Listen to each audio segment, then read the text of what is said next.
Freedom from the Inside Out, How Taoist Awareness Shifts Your Relationship to Work and Life. Let's start with a hard truth. Most people don't hate their work. They hate the way they relate to it. They don't feel like participants in their own lives. They feel like prisoners. The alarm clock goes off and they drag themselves out of bed, not because they're inspired, but because they have to. They show up to their obligations already depleted, moving through the motions of responsibilities that don't feel like a reflection of who they are. And over time, the spark inside them dims, but the Tao gives us another path. Chapter 72 of the Tao Te Ching. When the people are not awed by authority, then great authority is attained. Their homes are not small to them, their livelihood not tiresome. Just because they do not tire of it, it is not tiresome to them. Therefore, sages know themselves, but do not see themselves. They take care of themselves, but do not exalt themselves. So they take one and leave the other. Chapter 72 says, when the people are not awed by authority, then great authority is attained. Their homes are not small to them, their livelihood not tiresome. Just because they do not tire of it, it is not tiresome to them. This is not just political commentary. It's a deep principle about reclaiming your freedom from within. When you stop outsourcing authority, when you stop living under the whip of external pressure and instead live by inner principle, life changes. When you stop fearing what the world thinks of you, you start feeling at home in your own body, your own work, your own presence. You move through your life with a quiet joy. You stop seeking approval and start moving with purpose. This is what Chapter 72 invites us to do. Let's explore it through a story. There was once a client of mine named Eric. He was a successful business executive, outwardly calm, inwardly in turmoil. He told me, every day I wake up with a pit in my stomach. I used to love this work, but now I feel like I'm wearing someone else's clothes, walking through someone else's life. When we started working together, I didn't tell him to quit his job. Instead, I gave him a 10-minute morning practice rooted in meditation and awareness training. Each morning, before the emails, before the coffee, before the to-do list, he would 1. Sit still. 2. Breathe in for 4 counts. 3. Breathe out slowly for 6 to 8 counts. 4. Set one intention for the day, not what he wanted to do, but how he wanted to be: calm, focused, grounded, empowered.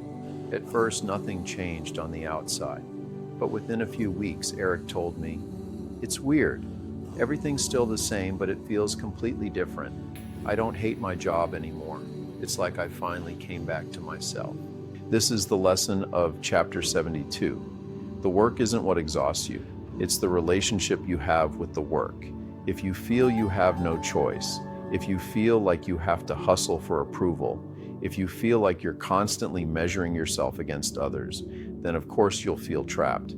But if you come back to yourself, if you meet the moment with presence, if you root in intention instead of tension, everything changes. Chapter 72 ends with this: therefore sages know themselves, but do not see themselves. They take care of themselves, but do not exalt themselves. So they take one and leave the other. This means the wise don't waste energy trying to be seen. They don't inflate their image or chase status.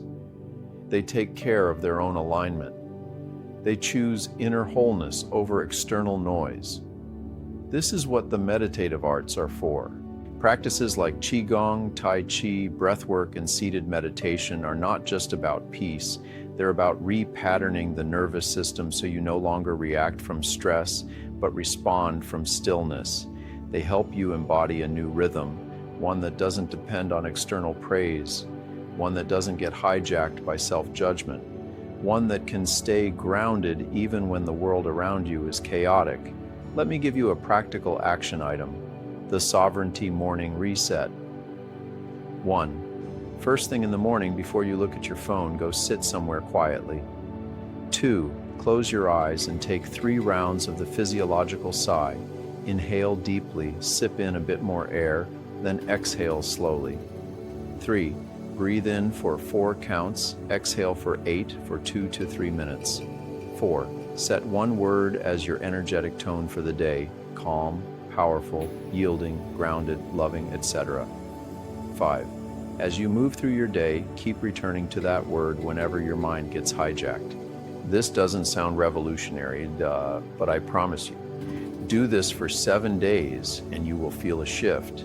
The anxiety will begin to loosen, the exhaustion will start to lift, you will remember who you are beneath the stress, and you will see how this tiny internal authority you've reclaimed changes how you walk into rooms, make decisions, and relate to others. You are not a prisoner of your job, your family obligations, your past, or your current circumstances. You are a living example of the Tao flowing through form. And when you re-enter the river of presence, you remember that you can flow again too. If this resonated with you and you want more practices, tools, and frameworks for reclaiming your life from the inside out, check out the link below to join the Yielding Warrior community, like the video, or share it with someone who's been trying to find their way back to themselves, because sometimes the most powerful revolution is the one that starts in silence with you, just sitting still, breathing, remembering your power, and choosing presence over pressure again and again until the way becomes the way you walk again.